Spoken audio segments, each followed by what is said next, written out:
So we are taking a closer look at what are often referred to as the marks of the true church. Now these marks are laid out in the Great Commission in Matthew chapter 28, verses 19 to 20.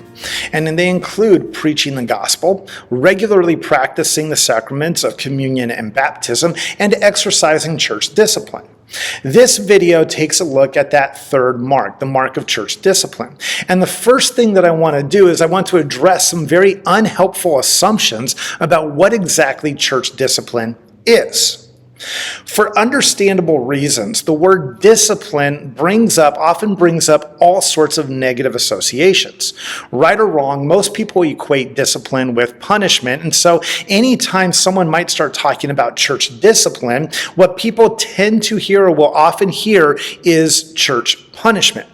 Now, unbiblical church discipline often results in public shaming, spiritual, emotional, or physical abuse, and manipulation. Now, let me be clear though. Church discipline that results in anything like the examples I just listed is not biblical church discipline. And we go to great lengths here at Oak Hills Church to ensure that nothing remotely close to any of those ever happens. So then, what exactly is church discipline and what purpose does it serve? Now, I tend to connect church discipline to discipleship. Both terms come from the same root and truly do mean essentially the same thing. Discipleship is a process of learning and developing new habits and practices according to the teachings of Jesus and the Bible, and as we become increasingly more like Jesus, or helping us to become increasingly more like Jesus. Paul writes in Romans chapter 12, he says, "Do not conform to the pattern of this world, but be transformed by the renewing of your mind." And that part about being transformed by the renewing of your mind, that's a great description of what exactly the purpose is and what the goal is of discipleship. It's a process by which our thoughts and our beliefs and our worldview and our values and the actions that those changes produce are all transformed from what we had held on to before into becoming something more like what Jesus is calling every believer to be about. So remember what Jesus says in the Great Commission. Again, he says, "Go and make disciples, teaching them to obey everything that I have commanded you." So church discipline should never be about punishment. It's about making disciples and helping those within the church continue to grow in their own discipleship. Anytime we may set out to make some kind of change in our life, we must be able to maintain some form of discipline, some form of adherence to certain rules, norms, expectations, practices that help us make that change that we are ultimately wanting to make. Now, at this point, you might be thinking, okay, well, what about Matthew 18, the go-to passage for church discipline?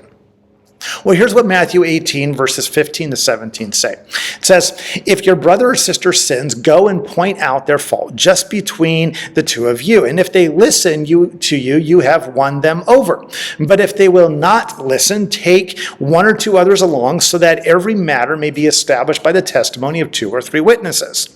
If they still refuse to listen, tell it to the church. And if they refuse to listen even to the church, then treat them as you would a pagan or a tax collector." Now, there is no doubt that these verses certainly sound like Jesus is giving the church permission to punish people. He talks about pointing out their fault. He talks about confronting them with the help of others and ultimately putting them in front of the church and treat them as you would a pagan or a tax collector, which many people have said refers to treating someone like a sinner or an unbeliever, which some will go even further and they will start to act as though that means that they can't even or shouldn't even show respect, and they'll start treating people badly. Now, I'm going to come back to that last part in a minute, but if we take a closer look at what Jesus is actually saying, or actually says the goal of church discipline is, then we see this. He says, "If they listen to you, you have won them over."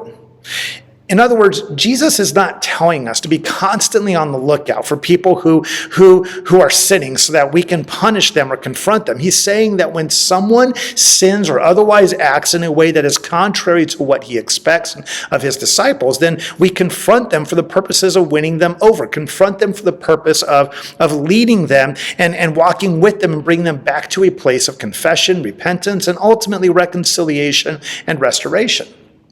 And if you cannot lead them there by yourself, then get help, but always with the goal of seeing the other person reconciled and restored, not punished. And it's for this reason that I will often talk about church discipline, not as discipline, but as discipleship or church reconciliation or church restoration. Now, what about that last bit where Jesus says, treat them like a pagan or a tax collector?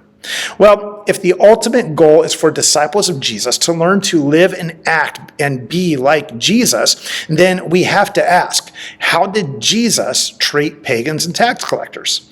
Because one of the things that I am absolutely certain of is no matter how Jesus' words might sound, he would never ask us to do something different from how he himself would do it.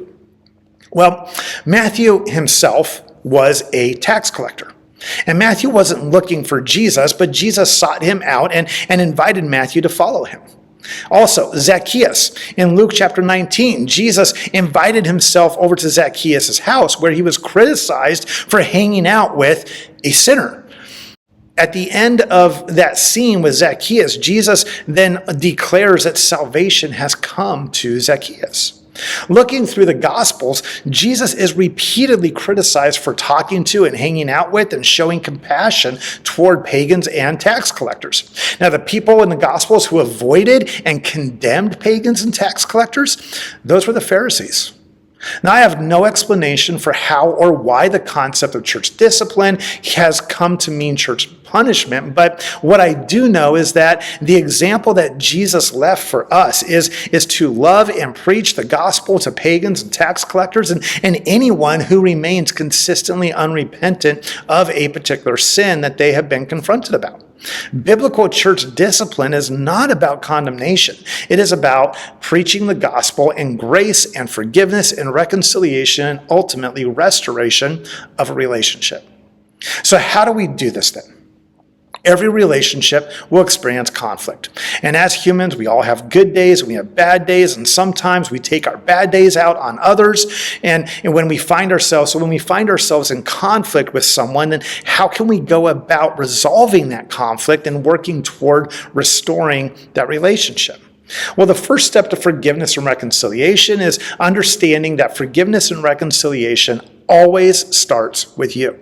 It does not matter if the conflict is your fault or if it's the other person's fault. If things are going to be fixed in any way, shape, or form, you have to be willing to start the process. The gospel is all about reconciliation and restoration of a relationship that was broken in the Garden of Eden. And the only way that our relationship gets fixed is by God taking that initiative to fix it. If we are going to be people who are gospel-oriented and live gospel-oriented lives, we need to be willing to take the first step in restoring our relationships. The next step is to make sure that you are in a place where you can genuinely say that you have forgiven the other person. So basically, get yourself into the right frame of mind, you might say, before anything else. Next is to communicate to the other person your desire to be reconciled. And you can probably guess that this will require a tremendous amount of humility and courage for most people. But reconciliation cannot happen if the other person is not involved. Fourth, acknowledge your own role in the conflict. Every conflict has two sides. No matter how innocent you may believe you are, or the other person likely believes that you played a part in the current situation. Invite them to share their side of the story. Listen to what they say. Validate their perspective and their feelings. One of the best things that someone once said to me was that no one can argue with your feelings. Some people will try. Others might have a different experience, but everyone's feelings are real and genuine, and the existence of those feelings cannot be debated. Fifth, do not get defensive. Let go of any temptation that you may have to argue or defend your actions or your thoughts or your words, because doing so will only set you back to square one. And finally, if the other person is not ready to make peace, give them space. Different people get to reconciliation at different times. Give space. Let them know that you are ready to talk whenever they are. For various reasons, some conflicts simply cannot be healed. Sometimes that happens. So exercise wisdom, and even if you are unable to pursue full reconciliation, you can still ask God to soften your heart toward them so that you are able to let go of the hurt and the pain that you may still be holding on to. Church discipline is not a topic that we generally enjoy talking about, but it's actually one of the most visible, tangible ways that we see and that we experience the gospel at work in our life, especially within the context of the local church. Church discipline is about forgiveness and reconciliation and relationship.